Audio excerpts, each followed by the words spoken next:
Tonight, I speak not just as a senator, but as a survivor of a system that tried to silence me. For years, Donald Trump presented himself as a leader, a savior, a man of the people. But behind the curtain, behind the slogans, behind the rallies, there was something darker, something ruthless, something that sought not just to defeat opponents, but to destroy them. I know this because I lived it. I know this because I was targeted. Trump did not debate me. He did not challenge me with ideas. He tried to erase me. He tried to bury me under lies, intimidation, and threats. He tried to kill my career, my credibility, my voice. And when that failed, he tried to break me as a human being. This is not politics as usual. This is not disagreement. This is annihilation. A deliberate campaign to silence anyone who dared to stand in his way. He weaponized his followers against me. He spread lies about me. He painted me as an enemy of the people. And in doing so, he unleashed a storm of hatred, threats, and violence. I remember the rallies where my name was shouted like a curse. I remember the headlines twisted to make me a villain. I remember the phone calls, the letters, the messages that told me I would pay for standing against him. This was not democracy. This was intimidation. This was an attempt to kill dissent. Trump wanted me gone. He wanted me erased. He wanted me silenced. And he was willing to use every tool at his disposal to make it happen. But I am still here. And tonight, I will tell you how I survived. I will tell you how Trump tried to destroy me. And I will tell you why his methods are a danger not just to me, but to every American who believes in freedom, truth, and democracy. Because if he could try to kill my voice, he can try to kill yours. If he could try to erase me, he can try to erase anyone. This is the story of survival. This is the story of resistance. This is the story of how Trump tried to kill me and how I refused to die. My friends, in part one, I told you how Trump tried to erase me, how he tried to silence me, how he tried to kill my voice. But now, I must reveal the methods, the arsenal of intimidation, deception, and corruption he deployed to destroy me. Trump did not come at me with ideas. He came at me with lies. He flooded the airwaves with falsehoods, twisting my words, fabricating scandals, painting me as an enemy of the people. He knew that if he could control the narrative, he could control perception. And perception, in politics, is power. He weaponized the media. Outlets hungry for clicks and ratings amplified his attacks, repeating his lies until they sounded like truth. Headlines screamed my name in disgrace, even when the stories were baseless. Commentators dissected my every move, not to inform, but to entertain. And in that circus, truth was the first casualty. He weaponized his rallies. He turned crowds into mobs, chanting my name with venom, branding me a traitor, an enemy, a target. He knew that fear spreads faster than facts, and he used that fear to paint me as a villain. He weaponized his followers. Online armies flooded my accounts with threats, insults, and intimidation. They told me I would pay. They told me I would suffer. They told me I would not survive. And behind every message, behind every threat, was the echo of Trump's voice, urging them on. But lies and intimidation were only the beginning. Trump also used the machinery of power. He leaned on allies in government to investigate me, to harass me, to bury me in bureaucracy. He pressured institutions to question my loyalty, my integrity, my patriotism. He turned the tools of democracy into weapons of suppression. And when that was not enough, he turned to corruption. Deals were struck in back rooms. Promises were made to silence me. Lobbyists whispered, donors threatened, insiders schemed. The swamp was not drained. It was weaponized, and I was the target. Trump wanted me gone. He wanted me erased. He wanted me destroyed. And he believed that if he unleashed enough chaos, if he spread enough lies, if he stoked enough hatred, he could kill me. Not with bullets, but with silence. Not with violence, but with erasure. But here's the truth. I survived. I survived because I refused to bow.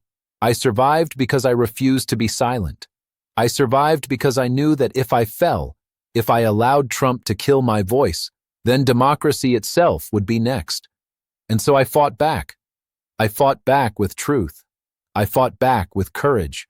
I fought back with the belief that the people deserve more than spectacle, more than lies, more than manipulation. Trump tried to kill me politically. He tried to kill me personally. He tried to kill my voice, my credibility, my existence in the public sphere.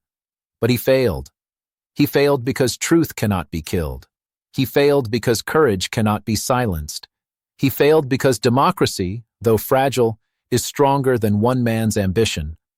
Yet let us be clear, the danger remains. Because Trump's methods did not vanish with his failure. They remain in the system. They remain in the machinery. They remain in the playbook of those who seek power without accountability. And if we do not confront them, if we do not dismantle them, if we do not expose them, then another will rise. Another will use lies, intimidation, and corruption to kill dissent.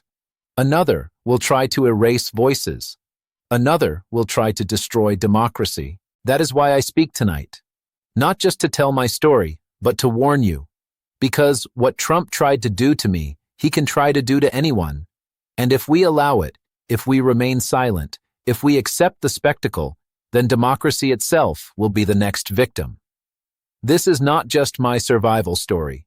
This is a survival manual for democracy. And the lesson is clear. We must resist. We must expose. We must fight back. Because Trump tried to kill me. And though I survived, the battle is not over. The battle continues. And the future of democracy depends on whether we are willing to fight. My friends, I have told you how Trump tried to erase me, how he unleashed lies, intimidation, and corruption to kill my voice. But now I must share the most painful truth, the toll it took, the scars it left, and the reason I stand before you today. When Trump set his sights on me, it was not just politics. It was personal. The attacks did not stop at the Senate floor. They followed me home. They followed me into my family's life. They followed me into the quiet hours of the night. I remember the fear in my children's eyes when threats arrived at our door. I remember the sleepless nights, wondering if the mob he had unleashed would come for us. I remember the isolation, the whispers, the colleagues who turned away because standing with me meant standing against him. This was not debate. This was psychological warfare. This was an attempt to break me, to make me surrender, to make me disappear. Trump wanted me silenced. He wanted me erased. He wanted me destroyed. And in those darkest moments, I felt the weight of his campaign pressing down on me like a shadow that would never lift. But here is the truth. I did not break. I did not surrender. I did not disappear. Because I knew that if I allowed Trump to kill my voice, then democracy itself would be next. I found strength in the people. Ordinary Americans who wrote letters, who spoke out, who reminded me that truth matters, that courage matters, that democracy matters. I found strength in the belief that no matter how loud the lies, no matter how vicious the attacks, no matter how relentless the intimidation, truth cannot be killed. And so I stand here today, not as a victim, but as a survivor. Not as someone who was destroyed, but as someone who endured. Not as someone who was silenced, but as someone who speaks louder than ever. Trump tried to kill me politically. He tried to kill me personally. He tried to kill my voice, my credibility, my existence in the public sphere. But he failed. He failed because democracy is stronger than one man's ambition. He failed because courage is stronger than fear. He failed because truth is stronger than lies. Yet let us be clear, the danger remains. Because Trump's methods did not vanish with his failure. They remain in the system. They remain in the machinery. They remain in the playbook of those who seek power without accountability. And if we do not confront them, if we do not dismantle them, if we do not expose them, then another will rise. Another will use lies, intimidation, and corruption to kill dissent. Another will try to erase voices. Another will try to destroy democracy. That is why I speak tonight. Not just to tell my story, but to warn you. Because what Trump tried to do to me, he can try to do to anyone. And if we allow it, if we remain silent, if we accept the spectacle, then democracy itself will be the next victim. This is not just my survival story. This is a survival manual for democracy. And the lesson is clear. We must resist. We must expose. We must fight back. Because Trump tried to kill me. And though I survived, the battle is not over. The battle continues. And the future of democracy depends on whether we are willing to fight. So let this be the end of illusion. Let this be the end of silence.